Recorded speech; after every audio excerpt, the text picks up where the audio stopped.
اعوذ باللہ من الشیطان الرجیم بسم اللہ الرحمن الرحیم ومن ادعت علیہ امرأة انہ تزوجها واقامت بینة فجعلها القاضی امرأته ولم يكن تزوجها وسعها المقام معه وان تدعه يجامعها وهذا عند ابی حنیفة وهو قول ابی یوسف اولا۔ اب مسئلہ یہ ہے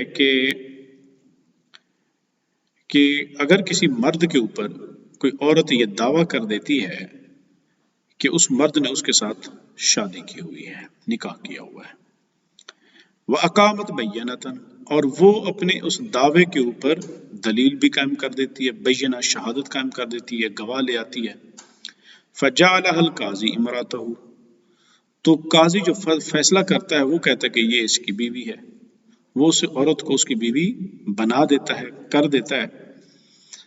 واو حالیہ درا حالے کے، اور حالت کیا ہے؟ ولم یکن تزوجہ، اور حالت یہ ہے کہ حقیقی طور پر ابھی اس کا نکاح نہیں ہوا تھا۔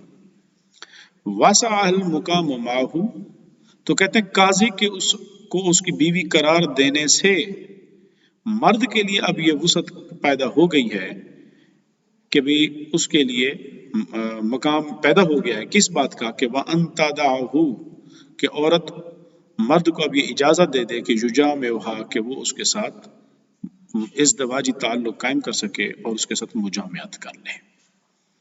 یہ قول کس کا ہے ابھی؟ وَهَذَا عِنْدَ أَبِي حَنِیفَةَ یہ امام ابو حنیفہ کا قول ہے، اور یہ قول ابو یوسف ہے، پہلا ان کا یہ پہلا قول ہے۔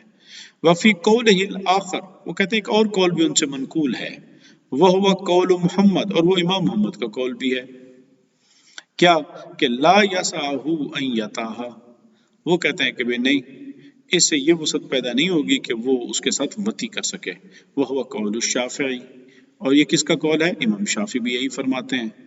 کیوں؟ وہ کہتے ہیں لأن القاضی اخطأ الحجۃ چونکہ جو قاضی ہے اس نے حجت کے اندر خطا کی ہے، یعنی اس نے حجت قائم کی کا مطلب اس نے فیصلہ دیا، فیصلہ ایک حجت ہوتا ہے جو قضائے قاضی ہے، تو اس نے اس میں کیا کی؟ خطا ہے۔ کیوں خطا ہے؟ وہ کہتے ہیں اذ الشہود کاذبۃ کیوں؟ اس لیے کہ کاذبۃ کہ جو گواہ ہیں وہ جھوٹے ہیں، فصار کما تو یہ بالکل ایسے ہی ہو جائے گا کہ اذا ظہر انہم عبید او کفار کہ یہ جیسے ظاہر ہو جائے کہ گواہ غلام ہیں یا کافر ہیں۔ تو کہتے ہیں جب یہ بات ظاہر ہو جاتی ہے کہ جو گواہ ہیں وہ غلام ہیں یا کافر ہیں تو پھر فیصلہ جو ہوتا ہے وہ ان کی گواہی قبول نہیں کی جاتی۔ تو کہتے ہیں اس وجہ سے ان کی بھی یہاں پر گواہی قبول نہیں ہونی چاہیے، کیونکہ حقیقت تو یہی ہے کہ گواہ کیا تھے؟ جھوٹے تھے۔ والے ابی حنیفہ تھا، اب امام ابو حنیفہ کی دلیل کیا ہے؟ وہ کہتے ہیں کہ ان الشہود صدقۃ عندہ قاضی نے جب قضائے قاضی نے فیصلہ کیا اور اس کو اس کی بیوی قرار دیا تو وہ تو یہی سمجھتا تھا نا کہ اس کے سامنے کے گواہ سچے ہیں۔ اب قاضی کے پاس تو کوئی ٹول تھا نہیں یہ جج کرنے کے لیے کہ کیا گواہ سچ بول رہے ہیں کہ یا جھوٹ بول رہے ہیں، بھی گواہ تو گواہی دی ہے تو قاضی کے سامنے تو سچے ہیں۔ اب حقیقت کو تو خدا جانتا ہے کہ وہ سچے ہیں یا جھوٹے ہیں، لیکن قضا نے جب قاضی کی فیصلہ دے رہا ہے تو اس کے سامنے تو گواہ کیا ہیں؟ سچے ہیں۔ وَهُوَ الْحُجَّةُ جب گواہ سچے ہوتے ہیں تو قاضی پر لازم ہوتا ہے کہ وہ کیا کرے؟ فیصلہ دے، تو اس پر تو حجت تھی کہ وہ فیصلہ دیتا۔ لِتَعَذُّرِ الْوَقُوفِ عَلَى حقیقت الصدق کیونکہ اس کے لیے سچائی کے اوپر آگاہ ہونا متعذر تھا، اس کے لیے سچائی کے اوپر آگاہ ہونا متعذر تھا، یعنی کہ وہ معذور تھا، جان ہی نہیں سکتا تھا سچائی کو۔ بخلاف الکفر والرق اب یہ جواب دے رہے ہیں ان کے اس قیاس کا کہ بالکل ایسے ہی جس طرح کہ یہ پتہ چلے کہ جی گواہ کیا تھے؟ غلام یا کافر۔ وہ کہتے ہیں اس کے برخلاف، کیوں؟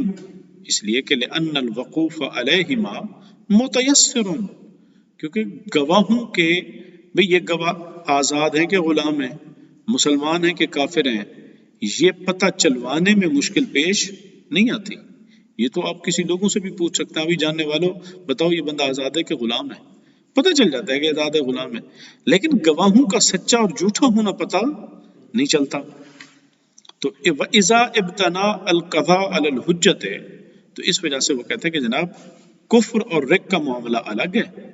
اسی وجہ سے جب قضاء کی بنیاد حجت پر ہو جائے، وَأَمْكَنَ تَنْفِيذُهُ بَاطِنًا، تو اور اس کو کیا کہتے ہیں بے تقدیم نکاح ہے، تو پھر ممکن ہو جاتا ہے کہ اب ہم نکاح کو واقع قرار دیں اور اس کو باطناً بھی نافذ قرار دیں۔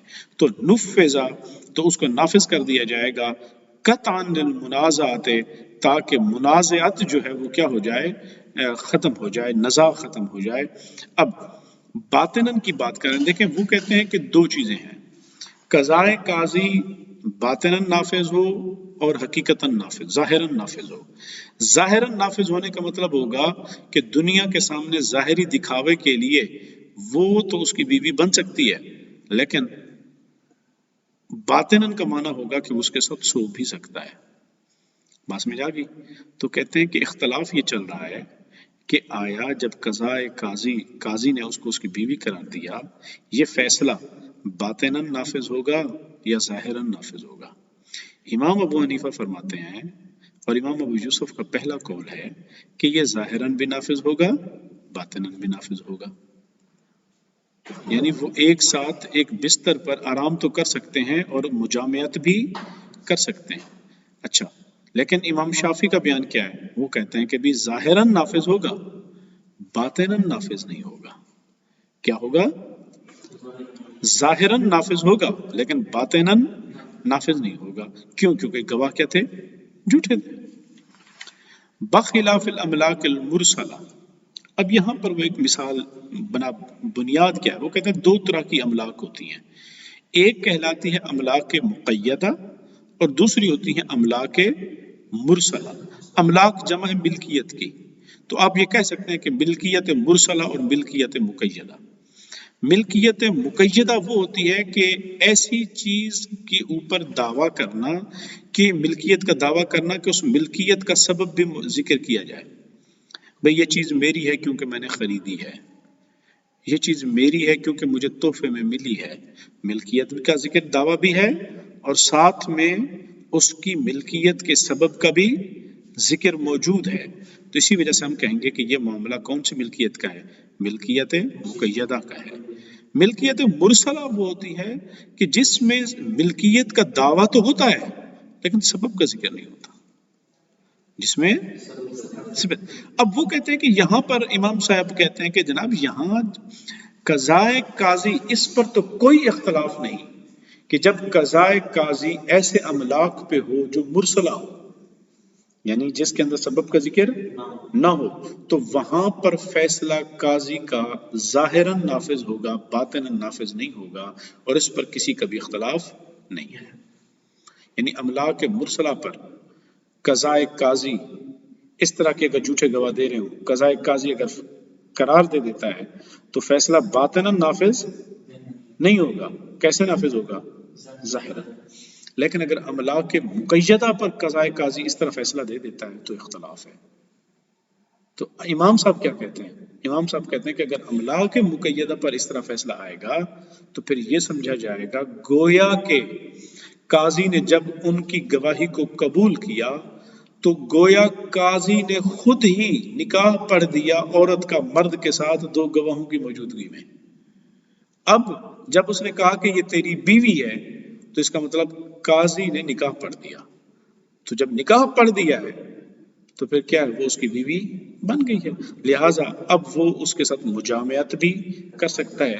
اس وجہ سے اب اس کا فیصلہ ظاہراً بھی نافذ ہوگا اور باطناً بھی نافذ ہوگا۔ اب یہی وہ بات کریں کہ بخلاف الاملاک المرسلہ، بخلاف املاک مرسلہ کے، کہ وہاں پر ہم فیصلہ باطناً نافذ نہیں کرتے۔ کیوں؟